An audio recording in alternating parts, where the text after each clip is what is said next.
My brother is the foremost national medical expert at the capital's first hospital. It's said that his hand wielding the scalpel is steadier than the foundation of a building. I had the misfortune to experience it once. His hand didn't tremble at all, yet I was in excruciating, heart-rending pain. He personally transplanted my heart into an 80-year-old man. The entire procedure was made public solely to allow Yara to obtain first-hand interview material.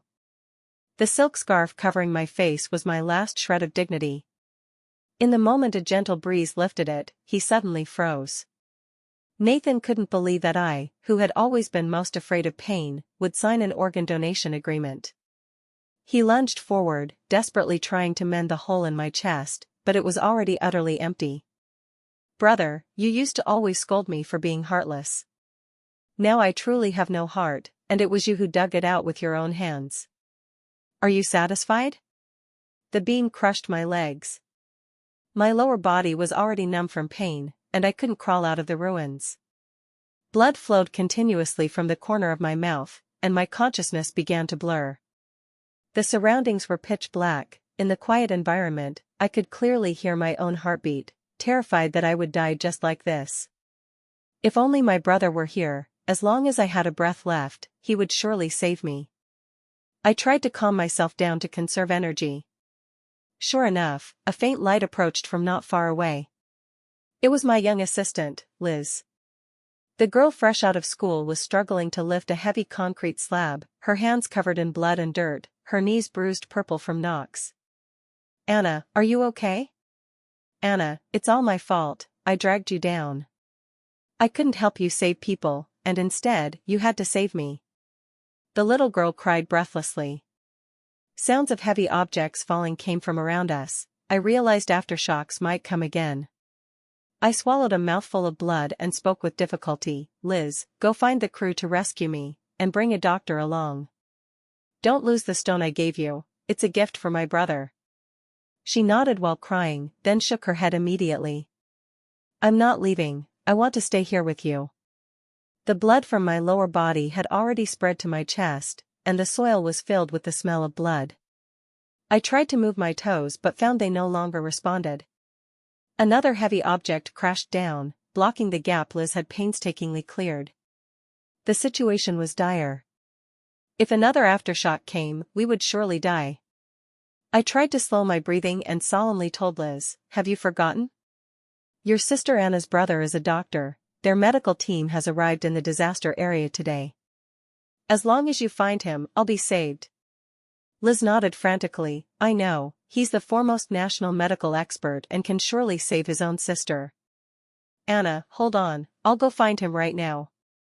I definitely wouldn't die. As long as my brother was there, he would save me. His patients, as long as they weren't completely dead, could be pulled back from the clutches of death." The rescue team arrived first. 4 hours later, they dug me out of the ruins. Liz hadn't returned from finding my brother. In a daze, I saw several white coats approaching. The rescuer stepped forward. "Dr. Nathan, please check this patient first. Her legs have been crushed, and we don't know if her life is in danger." I lay disheveled on the ground, my hair matted with blood and stuck to my face. I was still clutching the script tightly in my hand. Nathan took it from me. If he flipped it open, the first page would have my personal information: Anna, 26 years old, actress. Before he could open it, another doctor took the thin sheets of paper. This doctor was my brother's good friend, Eric. "Nathan, reporter Yara was hit by collapsing debris, she needs you right now." He patted the dust off the script. "I'll arrange for other doctors to handle this side, go check on her quickly. She's a city-raised young lady, how could she endure such hardship?" Watching my brother hurriedly leave, I wanted to shout but couldn't make a sound. I was angry, in pain, yet powerless. I asked myself, "Anna, what exactly are you expecting? That he would care about you, or that he would treat everyone equally and come back to save an insignificant stranger? Nathan, come back and look at that list. Your own sister needs you right now. My heart aches so much. Why, after so many years, do you all still only care about Yara? She was clearly just a foster daughter who appeared in my home 10 years ago, yet in 5 years, she stole my parents and my beloved brother. Yara's parents divorced when she was young. Her father was my father's driver and died in a car accident due to drunk driving. My parents felt indebted and took her in to raise. Yara came to my home at 16. But she was quite scheming and stole the affection that originally belonged to me. Father said Yara was smart and studious. After graduation, he would bring her into high society. Whereas Anna was unmotivated and unworthy of premium resources. Mother said Yara was a considerate little padded jacket, closer than her own daughter. Whereas Anna had only a good appearance, selfish and only thinking of herself. Yara and Nathan were the family's pride, while Anna was the family's parasite. If not for Anna, Yara wouldn't have given up studying medicine to enter the TV station. But I never intended to harm her. 5 years ago, we graduated from university. I followed my parents' plan and entered the family TV station to work, preparing to inherit their mantle.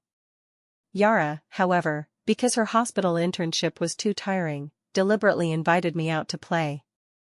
On the road, there was a car accident, her hand was injured and could no longer hold a scalpel. My parents said it was my fault and compensated her with my reporter position. But that was something I had earned through 4 years of effort. She easily stole it by shedding a few tears in front of my parents.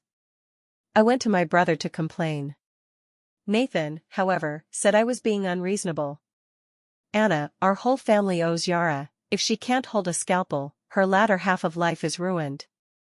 What's the harm in compensating her with your job? I smiled coldly. Yes. Yara's latter half of life was ruined, but hadn't she stolen mine? Nathan still earnestly advised, I know you're aggrieved, but you have my and our parents' love. Yara has nothing except a good job. At that time, I both cried and laughed.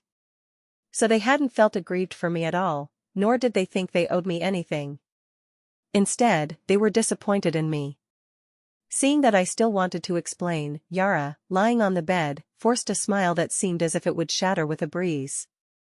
Anna, we're good sisters, I don't want your job. Back then, my father died for your father, and now I've been injured because of you. It's our family that owes yours. Before she could finish, she was already choking up. I was angry and aggrieved, my voice grew louder as I explained. Yara's tears flowed freely as if they cost nothing, while she apologized to me. Anna, it's my fault, all my fault. It was your fault to begin with, you invited me out to play, and you were driving. Mother hugged Yara distressfully. Father slapped me hard. I don't have an unfilial daughter like you. From now on, the Shin family's TV station will be inherited by Yara. Get out. My mind went blank, I stood there stunned. Mother was still comforting her. From now on, you're our biological daughter, you'll get even more than Anna, this is what she owes you. My brother sighed on the side. We've really spoiled you rotten. Their attitudes completely enraged me, I became hysterical. Ever since Yara came to this home, when have you ever spoiled me? I'm the adopted one, aren't I? Father, always in a position of authority, had never been contradicted like this. He immediately told me to get far away and never come back. Mother also said to pretend she never gave birth to a daughter like me. And my brother, fully devoted to medical research, hadn't called me once in 5 whole years. I studied journalism in university. After losing my job, I had no other skills, just as Mother said, only a good appearance. Later, I entered the entertainment industry. Over 5 years, I climbed from an unknown nobody to a top celebrity. The hardships involved are known only to myself. This time, the crew came to Tibet to film. Last night, there was a sudden earthquake, many houses collapsed, and before the rescue team arrived, we all participated in the rescue efforts. Seeing the beam about to smash into my young assistant Liz, I instinctively pushed her away, wanting to save this girl who sweetly called me sister. No one cared for me, but she had family who loved her. In a daze, I heard someone calling me. Anna, don't fall asleep, I'm scared, Liz cried helplessly. I wanted to raise my hand to wipe her tears, but the doctor stopped me. You can't move now, if you move again, you'll die. I strained to look toward the voice. The young man in the white coat appeared somewhat inexperienced, his hands trembling with nowhere to place them. Liz also sensed something wrong and questioned loudly. "Are you really a doctor? What's wrong with my friend?" I've only been interning for a month, I haven't performed surgery. Her legs probably need to be amputated. Liz was about to get angry, but I held her tightly. My legs had long lost sensation. I knew that even if Nathan were here, he couldn't save these legs. The surgical process was long and painful. The conditions here were already harsh, with numerous injured, there were no complete medical instruments. Without anesthesia, I was in pain nearly to the point of fainting. During this, I heard the intern calling for help. "Dr. Eric, I'm alone here. I can't handle it, can Dr. Nathan come over?" On the other end was Eric's voice. "Dr. Nathan doesn't treat just anyone, his sister has a scrape, he can't manage others." I smiled despairingly. Suddenly, I lost the will to live. His own sister was undergoing amputation here, yet he was anxious to handle his foster sister's abrasion. Over there, Nathan skillfully treated Yara's wound. "It's something a band-aid can fix, don't make a fuss in the future, I'm working." Yara stuck out her tongue, pulling his sleeve coquettishly. "Sorry, brother, they were so nervous because they know I'm your sister." The helpers nearby laughed. Nothing in the world is bigger than Dr. Nathan's sister. Exactly, Dr. Nathan is the hope of the medical field, we definitely have to take good care of his family, right? Nathan turned to Eric, "Can't you handle this wound?" Eric patted his shoulder. "In the hospital, you're a workaholic, it's rare to come out and relax, don't do everything yourself. Take this time to use public resources for private gain and care for your sister, why not? You've already lost one sister, you can't disappoint reporter Yara again." Yara's eyes reddened, pulling Nathan's arm. "We're the closest people in the world, we have to be together forever. Since Anna doesn't want to be your sister, from now on, I'll be your real sister. In the future, you focus on medical research, I'll manage the family business and promise not to hold you back." Hearing my name, Nathan suddenly snapped to attention. He subconsciously shook off Yara. "This isn't a place for you to fool around." Eric's phone rang, it was the intern calling. After hanging up, Nathan roared in anger. "This is utter nonsense, who's responsible if treatment is delayed? Nathan, the hospital can run without you, don't think too highly of yourself. Nathan, you can't abandon your own sister for a stranger." Nathan punched Eric in the face, "Your actions are unworthy of a physician." Eric cursed him, "Nathan, you're sick, I'm really idle to meddle in your family's mess." Yara clutched her arm and fell to the ground. Nathan hurriedly helped her up. "Brother, don't blame Eric, I asked him to find you. If I'm in your way, I'll leave now." She bit her lower lip tightly, tears on the verge of falling. Nathan's face darkened as he suppressed his temper. "Take care of yourself."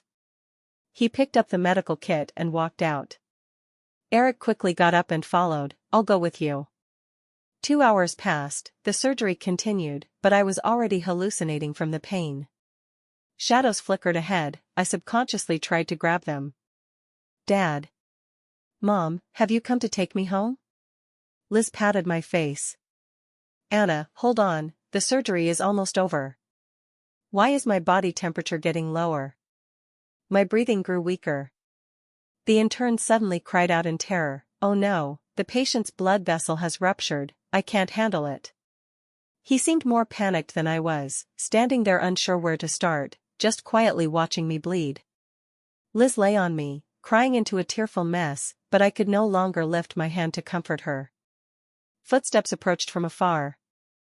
I slightly opened my eyes and saw my brother's figure. I was saved. "How is the patient now?" Nathan asked the intern, preparing to take the scalpel. Eric, however, stepped forward first. "Let me do this surgery, consider it atonement for what just happened." Though his medical skills were inferior to Nathan's, he was still professional. He skillfully cut away the fabric stuck to my thigh, revealing a crescent-shaped tattoo. Eric chuckled lightly, "This young lady is quite fashionable." Nathan looked in the direction of his voice and froze for a moment. He tried to brush aside the hair on my face, but Liz slapped his hand away. Don't touch my sister, so what if she has a tattoo? She signed an organ donation agreement, does having a tattoo mean she's not a good person? Nathan breathed a sigh of relief. Even with the same tattoo, Anna had always been delicate and selfish since childhood. How could she sacrifice herself for others? Organ harvesting is a cruel act. The deceased cannot be buried intact, which is a tremendous mental torment for the living relatives. He had always wanted to perform an organ transplant surgery but never had the opportunity.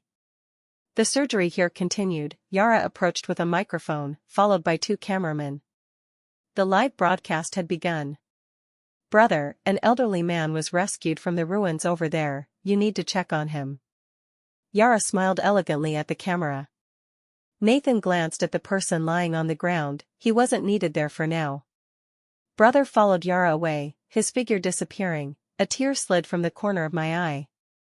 I hurt so much, all over, I really couldn't hold on anymore. I wanted to sleep. Eric's suturing hand suddenly paused. The patient has lost the will to live. It's said that after death, consciousness lingers for a while before dissipating. I didn't know when I could leave this heartbreaking place. Many people died in this earthquake, one more wouldn't matter. Seeing that resuscitation was ineffective, Eric instructed the intern to handle the aftermath and went to find Nathan nearby. Liz tidied my appearance and covered my face with a clean silk scarf. I could clearly hear the conversation nearby. Nathan sighed, the elderly man's heart is damaged, I'm afraid. Eric glanced my way. Didn't that girl sign an organ donation agreement? Her heart is still warm.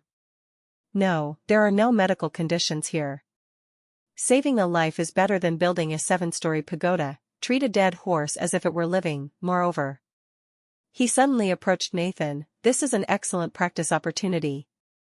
Moments later, Nathan nodded. The helpers placed me and the elderly man together. Liz cried and threw herself on me, not letting them touch me. Yara aimed the camera at her face. Little sister, your sister died a worthy death, you should feel happy. Liz suddenly laughed.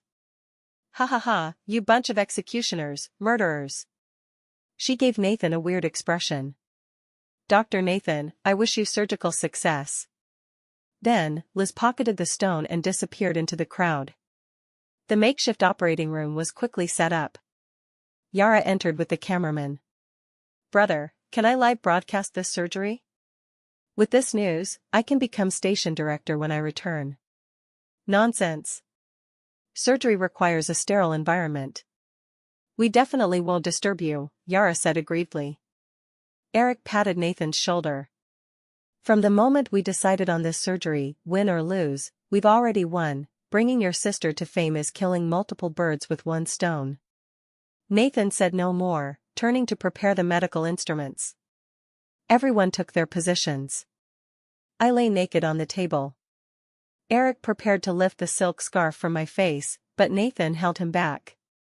Yara will be scared, better to look after the surgery. The cold scalpel gradually pierced my skin. I had long lost sensation but could clearly hear the sound of flesh tearing. Eric clicked his tongue, this girl is really thin. Nathan glanced at him. Focus on the surgery. Nearby, Yara continued explaining. Dear viewers, in this Tibetan earthquake, there are many victims, and medical conditions are limited.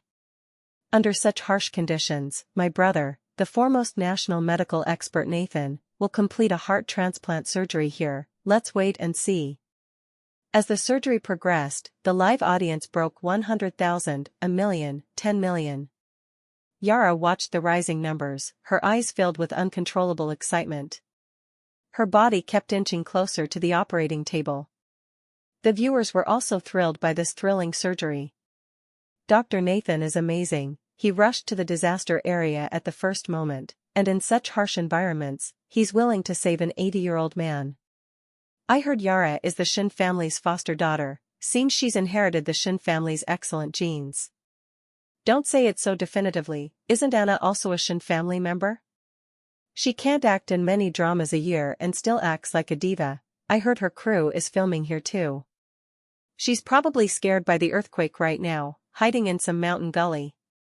Yara watched everyone chatting enthusiastically and revealed a meaningful smile. Halfway through the surgery, my heart gradually stopped beating. Nathan felt something was wrong. "Do we have the donor's detailed information?" Eric was stunned, then went to find the documents. Half an hour later, he came in. His hand holding the paper trembled. He tried to calm himself. "No detailed information, only that this girl signed the agreement 6 years ago on October 25th, and had no diseases before death." Nathan glanced at the silk scarf above. October 25th was his birthday. 6 years ago, his birthday wish was for more people to contribute to the medical field. At the time, Anna had mocked him, saying people are all selfish. After learning the donor's physical condition, he focused on the surgery again. Eric, however, glanced at Nathan multiple times, hesitating to speak. The influence of the live broadcast was not to be underestimated. In 4 hours, major TV stations began rebroadcasting it. To enhance the program effect, they started live connections. In the video, I heard my parents' voices. Mother's tone carried a sob. My fingers twitched. Mother still cared about me. The next second, I felt as if plunged into an ice cave. "Yara, my precious, how could you go to such a dangerous place without telling Mom?" Father comforted Mother. "Our daughter and son are so excellent, we should feel happy and support them. Look at that donor, also 26 years old, she can sacrifice the small self for the greater good, why can't Anna?" Mother sighed. "It's all because we spoiled her." Their words pierced my skin like sharp knives. My body gradually grew cold. Every blood vessel in my heart was slowly detached. Nathan prepared to remove the heart, but Eric stopped him. "How about I do it?" Nathan bumped him with his shoulder. "I'll do it myself, you can't handle this surgery." Eric opened his mouth but didn't speak. My heart ached to the extreme. This was the last time I felt its beat. "Brother, if you knew you had dug out my heart with your own hands, would you regret it?" I didn't have time to think for him. As the heart was removed, I completely stopped breathing. My soul huddled in the corner, watching him place my heart bit by bit into another person's chest. The foremost national medical expert lived up to his name. Even for his first such surgery, his hand didn't tremble at all. While he sutured the elderly man, Eric had already closed my chest cavity. It was flat there, with nothing inside. Phew! With Nathan's sigh, the surgery ended. He removed his mask and wiped the sweat from his forehead. After a full 12 hours, he was exhausted. He instructed Eric to handle the aftermath and prepared to leave. Yara stopped him. "Brother, this girl signed an organ donation agreement, can her other organs save others too?" He nodded. "It should be so. Eric can handle the remaining surgeries, leave it to him." With that, he prepared to leave. The wind lifted a corner of the silk scarf. He wanted to bow deeply to this selfless donor. But in the moment he looked up, he saw the face under the scarf. Nathan's body was terrifyingly cold, the wind stung his face. He knelt on the ground, unable for a long time to muster the courage to uncover the silk scarf on my face. Eric also slumped to the ground. "Nathan, during the surgery, I wanted to remind you, but she was already gone." Sunlight streamed in through the tent. I huddled further into the corner, but my body was bathed in sunlight, feeling warm. "Brother, look, I'm glowing." Trembling, Nathan placed his hand on my chest, his slender fingers shook like a sieve. Why was he trembling? I didn't understand. His lips parted slightly, but no sound came out. His eyes held an unprecedented panic, without any of his usual cold demeanor. The way he stroked the wound was comical and funny. The sunlight grew more glaring. Huddled in the corner, I couldn't hear what he was saying. Why was his face full of tears? Why were his eyes bloodshot? I was somewhat puzzled. Yara was also puzzled. Could that woman look scary? Why was Nathan reacting so strongly? The viewers in front of the camera were full of question marks. What's wrong with Dr. Nathan and Dr. Eric? Do they know her? Don't say it, but this girl's figure looks a bit like Anna. Yara glanced at the comments, her lips curling slightly. When no one was paying attention, she yanked off the silk scarf. My mud-covered face was thus exposed nakedly to the public. Nathan suddenly stopped moving. He just quietly looked at my face, as if all strength had been drained. Moments later, he suddenly picked up the scalpel. Under everyone's gaze, he stabbed it into his own heart. Eric tried to stop him, but it was too late. Blood flowed down his white coat, staining the ground red. "Quick, operate on Dr. Nathan immediately!" Eric shouted outside, his hands pressing firmly on the wound. My corpse was yanked to the ground by the rushing intern, preparing to lift Nathan onto the bed. Nathan, from somewhere, found strength and choked the intern's neck. "Who allowed you to touch her?" Eric struggled to pry his hand open, signaling the intern to lift me onto the bed and quietly push me out. After driving everyone out, he then operated on Nathan. My soul followed my body out of the operating room. Outside, a dense crowd surrounded. Liz ran out from somewhere, covering me with a small blanket. She pointed back at Yara and cursed loudly, "It's you who stole Anna's brother. You're a thief intruding into someone else's family." Yara aimed the microphone at Liz. "You're the one who caused Anna's death." Liz cried anxiously and pushed Yara hard. Yara staggered 2 steps, barely steadying herself. Spotting what Liz was protecting in her hand, she snatched it and threw it down the mountain. The stone rolled gurgle far away. Furious, she yelled at the surrounding cameras, "Turn off all the cameras." Everyone knew she was the station director's daughter. No one dared refute her, silently packing up the equipment. She completely dropped the pretense.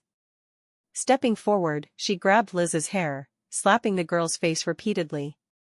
"Anna deserved to be trampled under my feet her whole life. I want to steal everything of hers, including her life." Liz's eyes reddened, tears swirling in her orbits but refusing to fall. Suddenly, an angry shout came from behind. "Yara, you're crazy!" It was Eric. He protected Liz behind him, his eyes fixed on Yara. "Aren't you usually the most gentle, kind, and understanding?" Yara's eyes dodged, forcing a fake smile. "I finally found my sister. I'm too happy, a bit emotional." "Keep pretending," Eric said, turning to push Nathan out of the operating room. Yara's face turned pale. She opened her mouth several times to explain but didn't know how to start. Eric handed Nathan a phone. The casing was damaged, but it still turned on. "Nathan, this is the phone you lost 5 years ago. Yara has been hiding it. Your sister sent you many messages." Yara saw them all but didn't reply to any. With that, both turned to look at Yara opposite. Brother, listen to my explanation." Her tone was urgent. She stuttered for a long time without finding a suitable excuse. That night, Nathan, injured, searched the mountain base all night just to find the stone Yara threw away. I looked at the scattered stones all over the mountain, tisk-sked twice and shook my head, afraid it couldn't be found. Tomorrow was his birthday. That was originally a prayer stone I sought from the temple to keep him safe. Now that I'm dead, a broken stone lost is lost.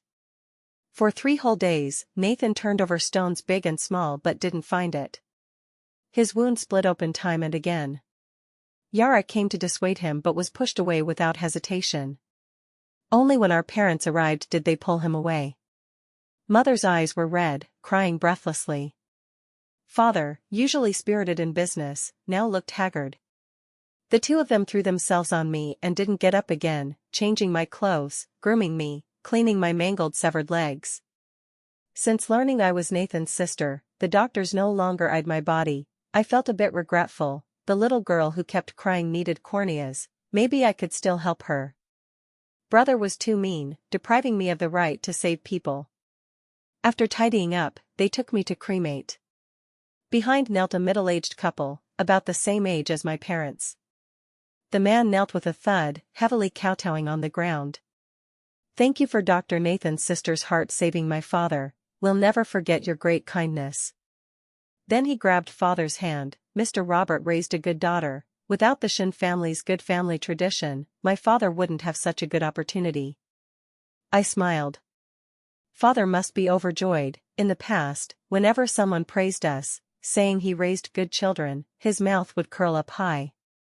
Now, it probably curled up to the sky. But he just squatted down, stroking the elderly man's chest on the stretcher, feeling the heartbeat. Mother crazily tore at the elderly man's clothes. "Give back my daughter's heart." Seeing this, the middle-aged couple quickly carried the elderly man away. Mother watched the receding figures, unable to bear it anymore, and fell to the ground. Nathan hurriedly held her in his arms.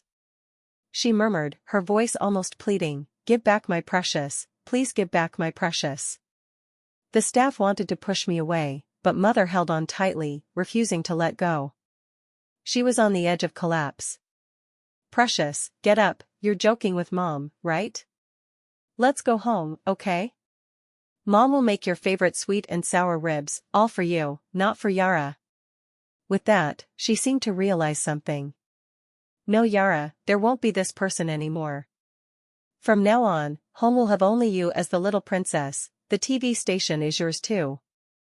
I wanted to wipe her tears, but my hand couldn't touch her cheek. "Mom, your instinct is still that Yara is more important than me." "That's fine, after I'm gone, she can fulfill filial duties for me, isn't that what you wanted? Now the wish is fulfilled, why are you crying?" Nathan tried to pry open Mother's hand. "Mom, Anna is already gone, let's properly see her off on her last journey." "You beast." Father slapped brother, but his hand was weak. Agitated, he coughed repeatedly, blood trickling from his mouth. "Aren't you the foremost national medical expert? Why didn't you save your sister?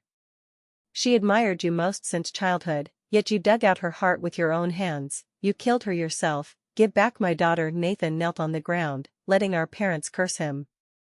Instinctively, I wanted to throw myself on him to block, like in childhood when we got punished together, but my soul passed through his body. I sighed. "Brother, from now on, no one will share our parents' anger with you." Only a few days had passed, Nathan's handsome face was now stubbly. His fair fingers were riddled with wounds. His expression was numb, his gaze vacant, eyes fixed on the cremation room. Father no longer hit him. Instead, he walked out with heavy steps. "Anna, you must be angry with Dad and Mom, right? Dad will go drive that woman away right now. You wanted to be a reporter, from now on, the whole TV station is yours, then Dad and Mom will personally teach you bit by bit, okay?" Mother huddled in the corner holding my dirty clothes. Those were the last clothes I wore, the pants had been cut into pieces, the blood long crusted. She stroked those scraps, shaking her head incessantly. How did my precious lose her legs? She was so afraid of pain, how did she endure? I squatted beside her, gently resting my head on her shoulder. "Mom, it was because it hurt too much that I couldn't endure." The sunlight was warm yet glaring. Nathan kept kneeling. No matter how others pulled him, he didn't move.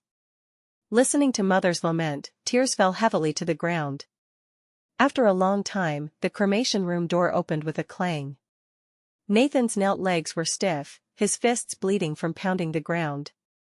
I wanted to blow on them for him.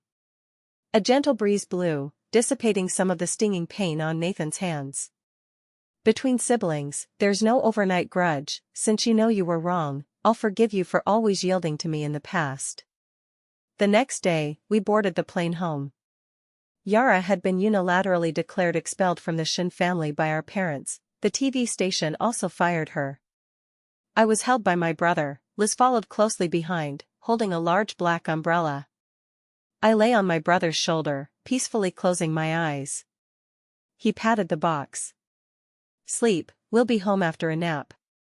When I woke again, we were at the cemetery, filled with dense tombstones. Instinctively, I hugged my brother's neck tightly.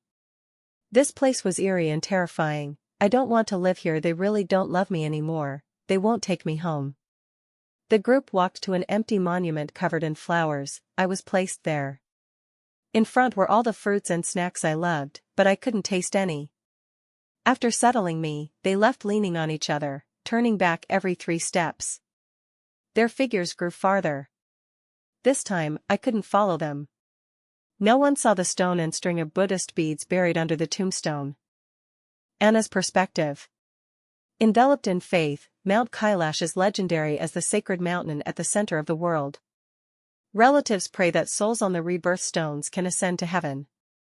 Thus, countless people come here seeking the exit of life. White-clad angels battle death, pulling souls back to the human world one by one. Nathan stayed here for 10 years, solely to guard that nearly 90-year-old man. He circled the sacred mountain lap after lap, praying to heaven to wash away his sins. When the elderly man's heart stopped beating, he knelt long by the lake of compassion, unable to rise. A girl hung prayer flags beside him. Anna has long forgiven you, go back, fulfill your mission.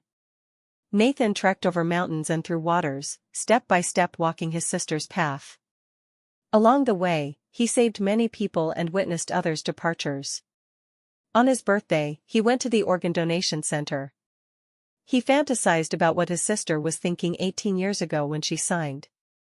Back at the hospital, the first patient he took was a 13 or 14-year-old girl, suffering from congenital heart disease. Each time, she sweetly called him uncle. Nathan always teasingly said without tiring, "I'm so handsome, shouldn't you call me brother?" "I don't have a brother, Mom and Dad love me so much, I'm their only precious." The little girl liked to run and jump but always fainted. The hospital became her second home. Her father quit his job to care for her and became a security guard at the hospital. Her mother also found a nursing job there. Even so, they never gave up treatment.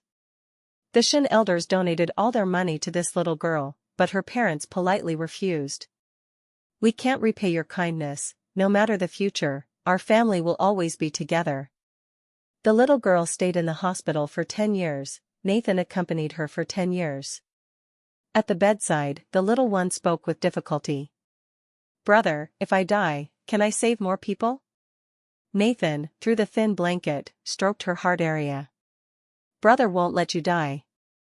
On the little girl's 26th birthday, Nathan swallowed a large amount of sleeping pills at home, then dialed 911. He calculated the dosage and time precisely for ineffective resuscitation and death. Eric removed his mask, slumping powerlessly to the ground. A message popped up on the phone, a timed send set by Nathan, with a few words, "Give my heart to her."